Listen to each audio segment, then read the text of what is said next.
apa kabar? Saatnya Anda menyimak berita Semarang bersama saya Priscilia Claudia. Sejumlah berita menarik akan kami sajikan untuk Anda. Berikut 3 berita utama hari ini. Tradisi undik-undikan pengusaha batik di Kota Pekalongan berujung ricuh. 2 orang pingsan berebut uang dan hadiah undian. Hindari tabrakan, truk tronton bermuatan hebel masuk jurang di Wonosobo. Gegara beda pilihan politik, Kepala Desa Sendang Boyolali terluka dipukul warga pakai asbak.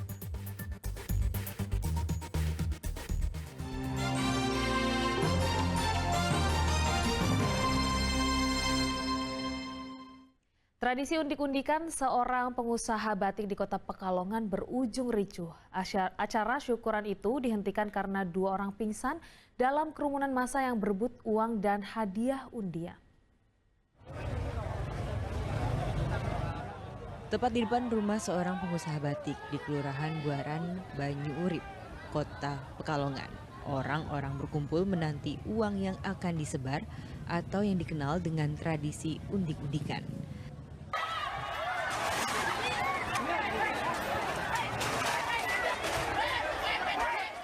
Saat uang logam 500 dan 1.000 rupiah mulai dilempar dari balkon rumah, saat itulah petaka terjadi.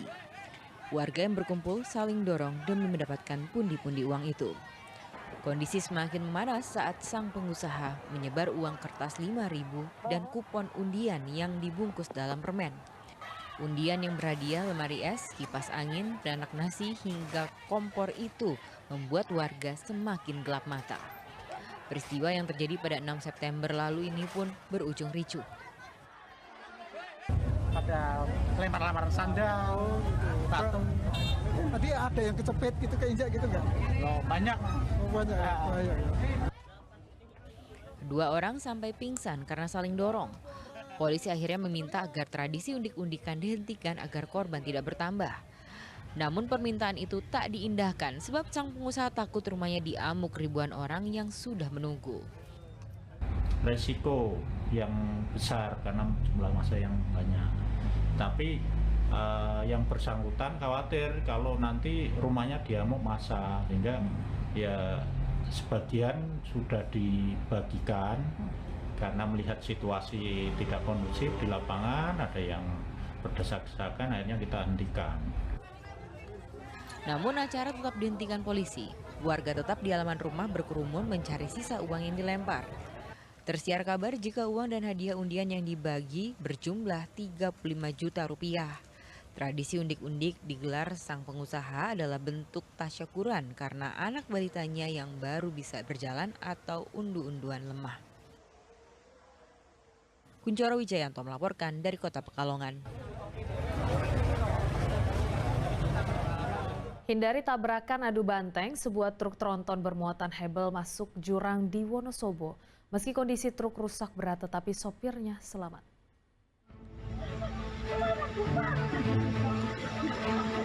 Rekaman kamera warga ini diambil belum lama saat kecelakaan truk tronton masuk jurang di jalur utama penghubung Kecamatan Leksono dan Kaliwiro, Wonosobo. Peristiwa ini berawal saat supir truk berupaya menghindari tabrakan dengan kendaraan pick-up dari arah berlawanan. Ia pun membanting setir tetapi truknya berakhir masuk jurang sedalam 5 meter. Meski sempat terguling hingga membuat bagian depan truk rusak, sopir truk dinyatakan selamat. Nah, sesampainya pas di tikungan ini, pas saya sudah hampir melewati tikungan, berpapasan dengan mobil kol diesel, tapi dia nggak mau mengalah sebentar, nggak mau berhenti lah intinya kan gitu.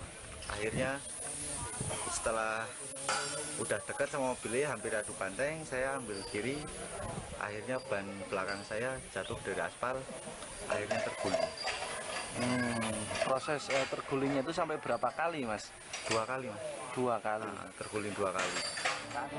Bagian tersulit dari kecelakaan ini adalah proses evakuasi truk bermuatan hebel karena kondisi jalan yang sempit. Karena itu kan di jalan umum ya Pak ya, karena jalan umum dan sempit juga karena keterbatasan mobil-mobil besar, derek besar, jadi ada yang kurang dereknya itu untuk mengangkut kendaraan begitu besar, jadi kesulitannya di situ. Truk yang berhasil diangkat dari jurang akhirnya dibawa ke unit laka lantas Polres Wonosobo. Kerugian pemilik truk diperkirakan mencapai 30 juta rupiah. Wahyu Diono melaporkan dari Wonosobo. Masalah tenaga kerja di sektor perikanan laut menjadi perhatian negara-negara Eropa dan Organisasi Buruh Dunia ILO. Hal ini diperlihatkan dalam kunjungan para delegasi Uni Eropa dan pejabat PBB saat mengunjungi pelabuhan Tegal Sari. Pengalungan kain khas Tegal menjadi penanda penyambutan hangat untuk para delegasi Uni Eropa dan pejabat organisasi PBB yang mengurusi buruh ILO di Pelabuhan Tegal Sari, Kota Tegal. Jawa Tengah merupakan provinsi utama tempat asal para awak kapal perikanan Indonesia yang mencari pekerjaan di kapal asing. Tegal tercatat sebagai jumlah tenaga migran tinggi di sektor perikanan. Para delegasi berbicara dengan para pekerja di pelabuhan. Mereka mengamati proses ketenaga kerjaan di pelabuhan dan di kapal penangkapan ikan. Sejak tahun 2022, program S2SR CILO yang didanai Uni Eropa telah berkolaborasi dengan pemerintah daerah untuk memantau kondisi pekerja di kapal penangkap ikan.